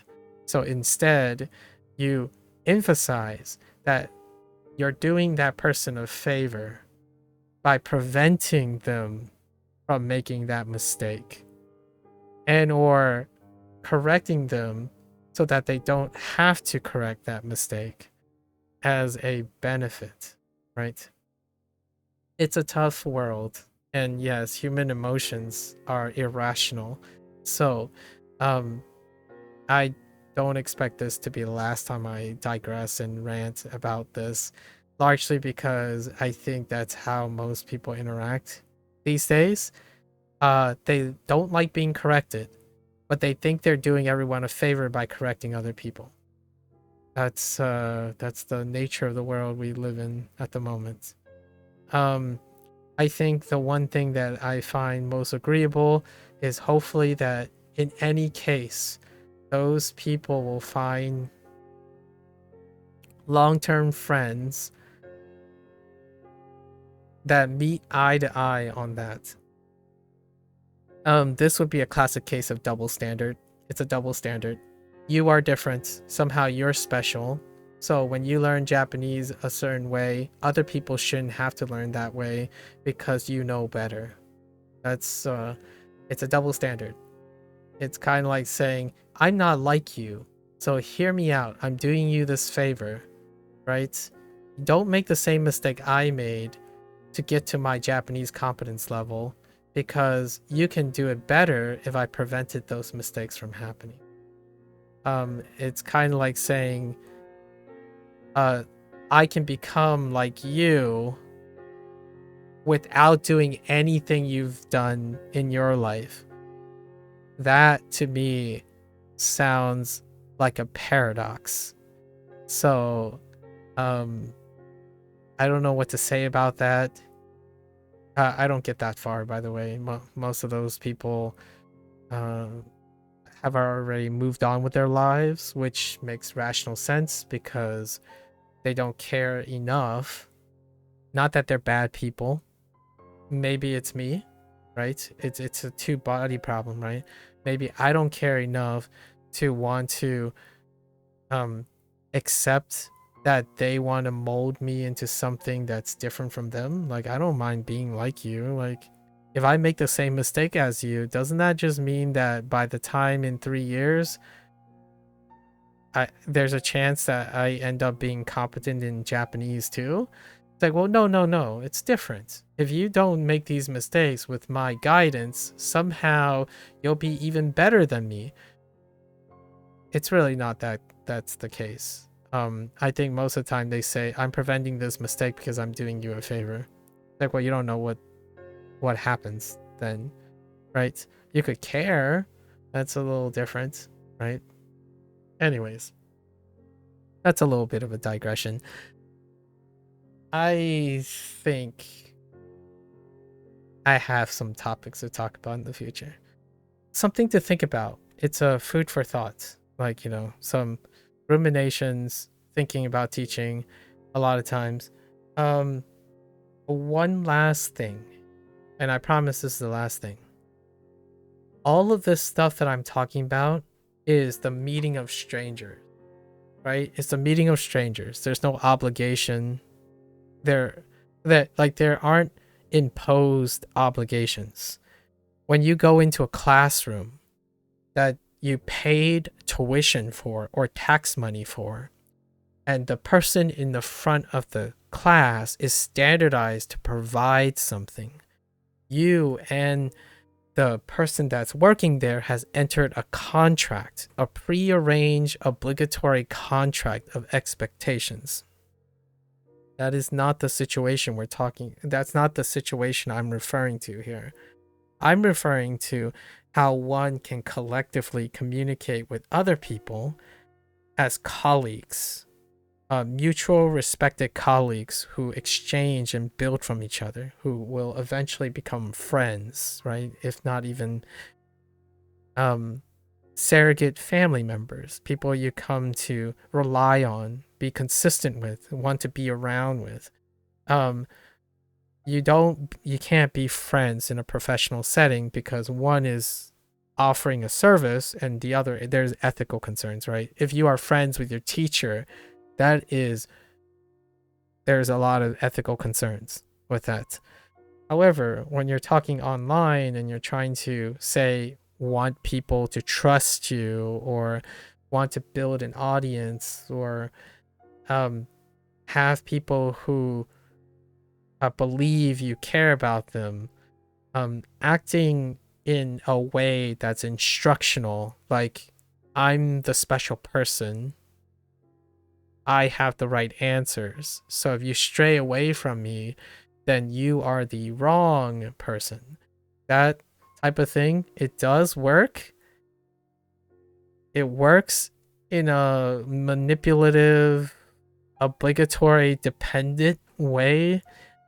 I don't think there are a lot of people who succeeded at doing it this way, but there are some that cross ethical lines. Other people, what they do is they provide a sense of solace and a sense of entertainment that creates that dependency, right? And that's what makes them special. So they don't have to tell anyone that they're special. They're demonstrating that as non-instructive. Like, what I mean is their passion and demonstration is through their experience. If you're going out to instruct someone about something, it's a different type of dynamic. Here, in this case, I'm pretty direct about this stuff most of the time. I don't want to end up being that person who's passive aggressive, so I really do nail these and address them directly. It's a part of me that that I think will be the highest selection factor. As in, I don't want this to become a problem later. So, if you're not this type of person, it can be a rough road ahead, right? It's probably one of the higher standards, if I had to call it a standard, that I offer people. If you double down on discussing things and sharing things, I'll double down too. It might not be all sunshine and rainbows, but I certainly wouldn't give up. Like I would definitely not give up on these things. Due diligence and discipline, right? Due diligence, discipline. There is some form of passion and perseverance in it. Passion and perseverance is like, trust me, bro. And trust me, bro. If you trust me, I trust you too. We'll work it out. And then discipline and diligence is like, okay, so we've talked about this. Let's go over all the stuff that we know now and then continue to grow from there. Like, there's due diligence, lots of repetition, right? Agreements, disagreements, conflicts of interest, but we can resolve those, that type of thing. Passion is purely feeling like, oh man, I'm not vibing with this guy. It's like, well, all right. Being friends with people is not purely based on vibes, in my opinion. I think there are friends that can be built on both. Like, I trust my friends to tell me when I'm not barking down the wrong tree, right? Or barking up the wrong tree, kind of thing, or going down the wrong rabbit hole, or a disagreeable rabbit hole in which they can concisely express it. So with that, I want to end on a very, very open-ended, but hopefully a little bit more positive note. I hope everyone has friends like that. Friends, family, colleagues, people online. If you're playing a competitive multiplayer game, which I have talked about 2 days ago or 3 days ago, I hope you have at least one competitive multiplayer game friend that's like that. So even if you have like the worst days and you just get bodied by your opponent in every game, the next day you can run through it with your friend, run through it in the head, shake it off, talk about it and whatnot, and then proceed to play. Because if you can do that, it's trivial. Like, what else can something challenge your friendship or your family relations or your child parent relationship, right? I think that's definitely worth keeping in mind. I am very, very lucky. There is element of luck, of course. However, when luck throws you a bone, oh, I like triple down. I like quadruple down on people. As in, I don't let that luck pass, right? That opportunity is there. It's ripe for the taking. I take every opportunity. I try to take as many opportunities as I can. So, it's part luck. However, if you constantly take every opportunity, then it's less and less about luck, but more and more about due diligence and discipline. So, I have no qualms with trusting and calling up any of the couple. I only have a couple of friends that, without a doubt, even with no context whatsoever, I trust their both their objective and subjective value in pretty much anything, really. So with that note, I hope everyone else has this type of people around them. Obviously, it can't be some stranger online who you have a slight parasocial relationship with if you're listening and exchanging the same interests. I hope that everyone else, you have some of that. And a lot of this talking and thing, about language learning and stuff, I talk about it this way because I'm language learning, right? Which is, I know it's not, it's like, well, yeah, duh. Like, it's worth saying that to myself, but at the same time, I am going to interact with other people in the future like this. As in, when I talk to someone else, like if I go up to someone in the future and I see that they're starting language learning or they're going to learn Japanese or Chinese, how am I going to approach someone, both demonstrating that I'm incredibly interested in language learning and seeing them learn without being someone who becomes an impediment to them enjoying language learning? Like, you might be thinking, oh yeah, but if I correct them and whatnot, they'll get more progress. So you think, get more progress, and then that more progress will encourage them to learn more language. It could work if you ask yourself, did that person like formal education? Did you like formal education? Right? Because that's kind of how formal education works. For me, I have to determine that first. So in the future, these are all the things I'm thinking about. Like, what am I going to say in the video when I'm summarizing, right? What am I going to say in this video? What are the most important lessons that I've learned from, or that I'm trying to teach myself or learn from doing these constructs, right? These are the things and these are the tales and experiences that I want to share as a form of legacy for myself. And this very conversation is I'm practically having it with myself and with anybody else who will listen to in the future, or maybe even myself in the future.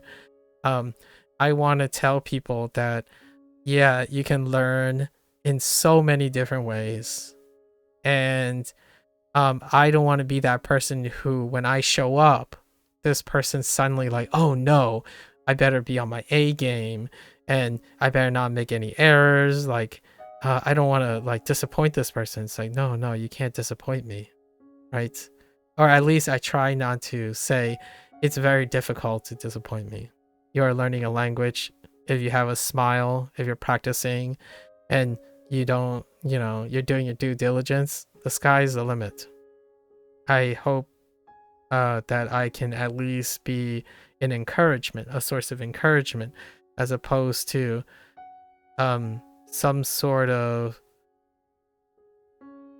weight on someone, right?